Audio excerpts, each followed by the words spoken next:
What's up, YouTube? It's your boy Big Boy John 25. Tonight I'm going to do my AEW Dynamite review. And how I ask you guys to do, hit that subscribe button, turn on post notifications. Let's get started. Now, AEW Dynamite was a decent show. That's all I gotta say. Kicking off match card number 1, the Dark Order and Hangman Page versus TH2 and Chaos Project. This was a decent tag match to open up the show, so it is what it is from there. Alright, Dark Order starts off with a double team, but Luther gains control on Silver. Luther used his partners to deliver pain onto Silver, even bulldogging Angelico onto him. Scorpentico gets the tag and headlock Silver. Hangman gets the tag and is on a major tear against his opponent.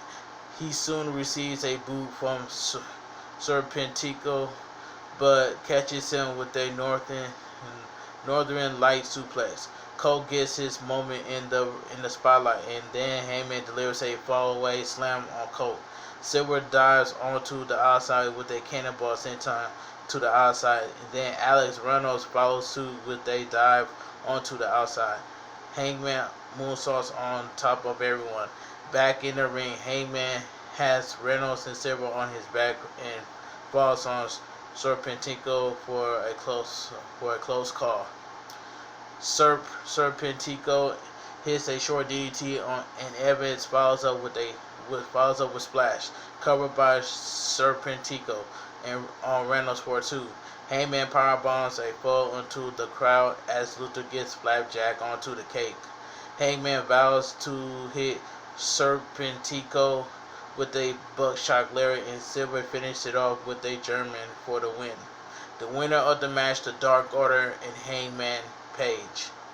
Post-match, Dark Order hold up Serpentico before Brody Lee hits him with a kendo stick, and Brody tells them his birthday was 30 days ago.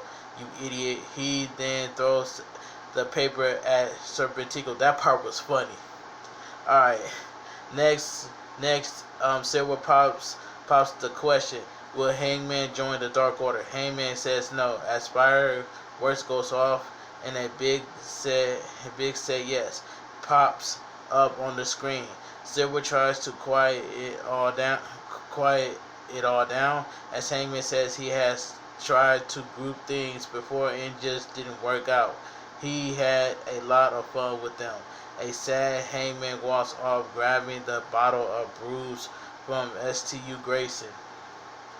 Alright, so we get Chris Jericho and MJF are backstage with Alex Marvez. MJF is concerned with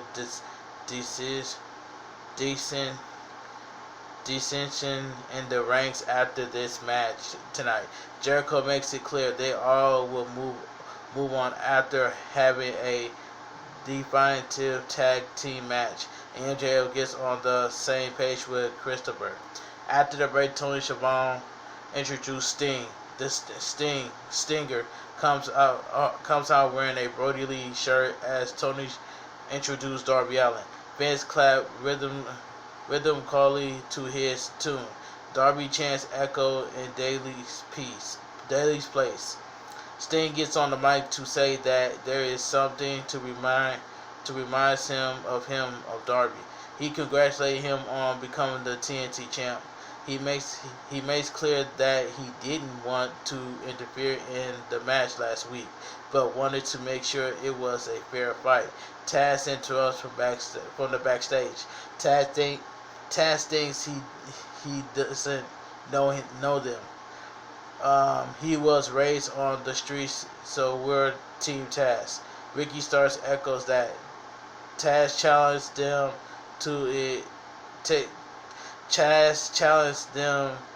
to take it to the streets. Sting whispered to Darby, and Darby seems to accept their challenge. Alright, this was a funny segment of the Young Bucks. It says the Young Bucks are at Kenny's Jacksonville residents are met by Michael Nakazawa. Mikey knows he's in the kitchen. They head that way, and the two stumble on the oil painting of Shortless. of shirtless jacket, Omega in a shirtless jacket. Don Callis. In comes Don to say he had commissioning and the Bucks confront him about last week. He said it was miscommunication on his headset last week. Kenny's not here at his own house. He asks what number they have of his because they changed a bunch of them. Collins wants to talk business with the young Bucks and has Marvis escort away with the camera man, but the camera stays. Don Callis proposed a check from Kenny's friendship. Bucks aren't pleased. Where was Don during the hard times? Here's the reality. The young Bucks are holding him back a bit. Kenny is too nice to do this to him. Matt throws his check back at him. Don calls them bloodsuckers. The Bucks advance on him, and Don steps in front of the camera and yells. We cut back to Daly's place. This segment was funny. Match card number 2, so we get Pretty Peter Albin versus Cody, accompanied by R. Anderson. This match didn't really mean nothing to me, but it is what it is from there. It says Peter sneers at Cody. Bell rings and Cody immediately hits him with a crossroads. Out comes Jade Cargill. She points at Cody on the stage. Albin charges at Cody and kicks him in the upper right with a low blow. Avalon attacks the knee of Cody, strikes and chops. Cody gets back at him and goes his penitent uppercut. Cody climbs up top and Avalon meets him up there. Superplex by Avalon. Cody favors his knee. The two brawl on the outside. Back in the ring. Avalon hits a suplex in a pin attempt. Double clothesline and both men are down as we go to picture in picture. Back from the break, Avalon missed a moonsault. Cody gets to leapfrog Avalon, but his leg gets caught on his head. He tossed to the outside. Back in the ring, Cody catches Avalon with a cutter and turns the ties towards him. Power slam to Avalon leads to Cody taking off his belt. He locks in the figure 4 submission. Avalon turns it over, but Cody rolls him back. Cody threatens to slap Peter, and that causes him to tap. The winner of the match, Cody Rhodes. All right, FTR knows they're ranked 1, but they need the belts. In comes Jurassic Express. Jungle Boy comes in and says being in the ring with them taught him a lot, and he challenged one of them to a singles match. Dax Harwood accepts. Luchasaurus makes it, knowing he will be ringside to make sure no one meddles in their business. Dax and Jack Perry shake hands. It's a deal, and it's next week. Out comes John Moxley. He's in fighting shape, folks. We had to break. Match card number 4. Nick Comoroto versus John Moxley. This match was quick. Billy owns Comoroto and Mox exchange shots. Mox goes after him and he on a roll. He leaped at but Com catches him and slams him down. He corners Mox and drives his knee into Mox's skull. Comoroto gives him a backbreaker. Another, and he bends Mox back across his knee.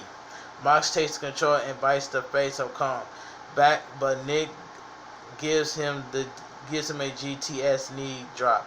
He signs Mox up and charges at him, but runs harshly into the turnbuckle.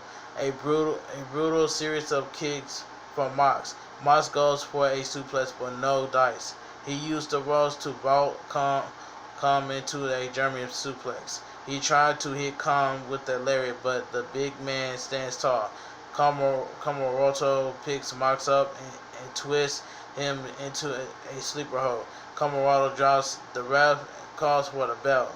The winner of the match, John Moxley. Post-match, John Mox grabs a mic. Anything can happen on AEW Wednesday. He says he can't keep track who's in Bullet Club, who's in Impact, or whatever it may be.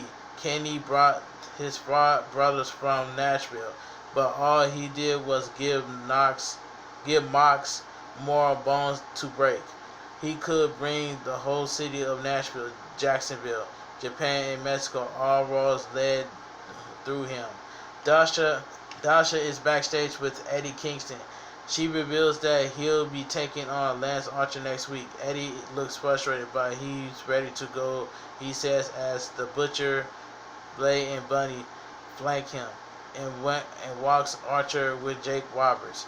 And the two go back and forth before Jake delivers some final words for Eddie as he readies for next week. Kenny walks backstage and he sees Don Canales, who has quite the shiner. Kenny is concerned and wants to know who did this. Morales asks Collins to clarify, and Collins sends him on his way. Match card number 5. So match card number 5. Matt Sydal and Top Flight versus a Hardy Party. We already knew that the Hardy Party was going to turn heel. So we get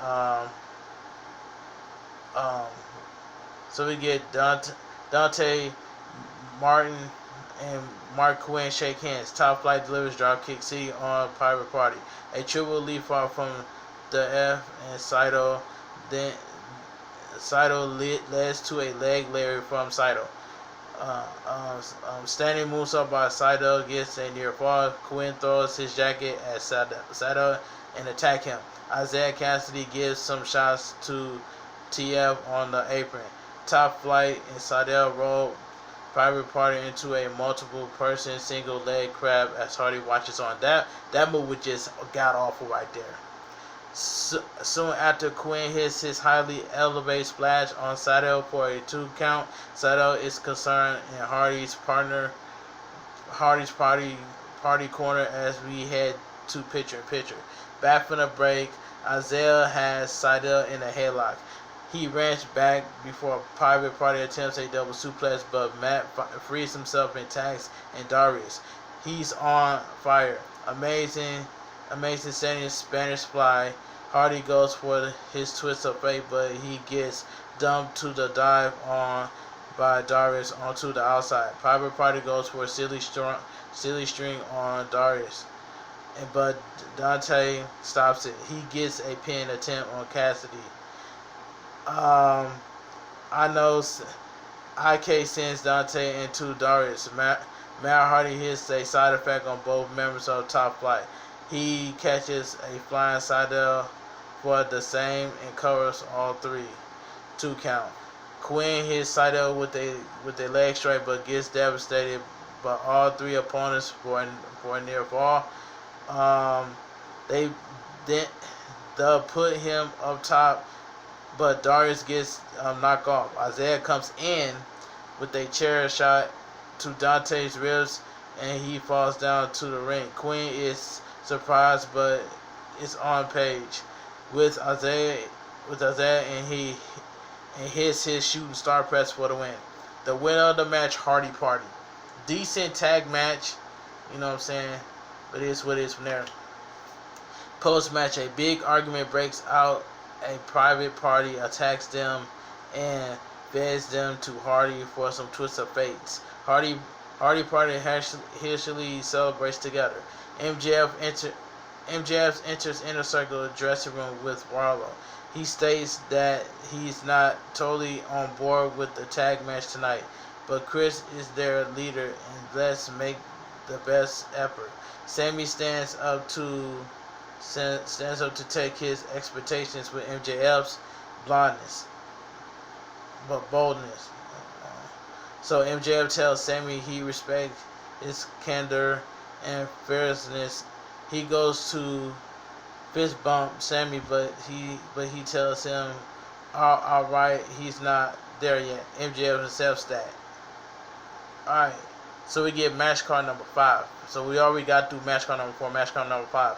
Layla Harris versus Penelope Ford.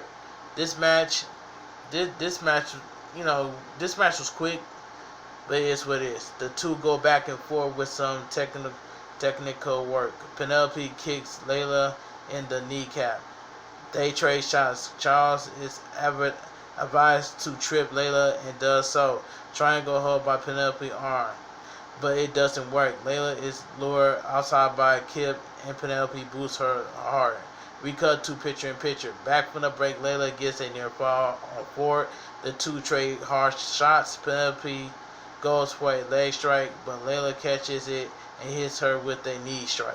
Suplex and then gives her a double knee strike in the corner. 2 count. Layla is on the second rope and Penelope trips her up. Ford goes for an axe strike, but Layla avoids. She dives onto Charles and Kip. Penelope then gets the pin after Kip holds a leg down for leverage. The winner of the match, Penelope Ford. Alright, so we move on. Miro calls Charles over. He tells Charles to tell Orange Cassidy, George Michael wannabe, that Miro is his best friend now. Orange stands up and takes off his glasses as Charles reluctantly says such. Miro claps and puts his arm around him as Orange walks off. Backstage, we see Penta being assaulted by the Good Brothers. Omega joins in the fray as Penta gets straight with a cable. Kenny takes off his boot and jabs Penta hard in the eye with it. So we get the main event of the evening. Santana and Ortiz versus MJF and Chris Jericho and Sammy Guevara. This was a solid main event match right here. Solid. So it says the winner of the match, MJF and Chris Jericho. And AEW goes up there. So anyway, like I stated earlier, overall AEW Dynamite was a decent show. But overall, anyway, thank you guys for tuning into my AEW Dynamite review and highlights. If you guys enjoy my AEW Dynamite review and highlights, please drop a like on this video. Give me 20 likes on this video. Subscribe to my channel. I'll leave my Twitter, my Instagram, and TikTok down below in the description. You guys have a great night, and I'll see you guys in the next video. Big Boy John 25, and I'm out of here.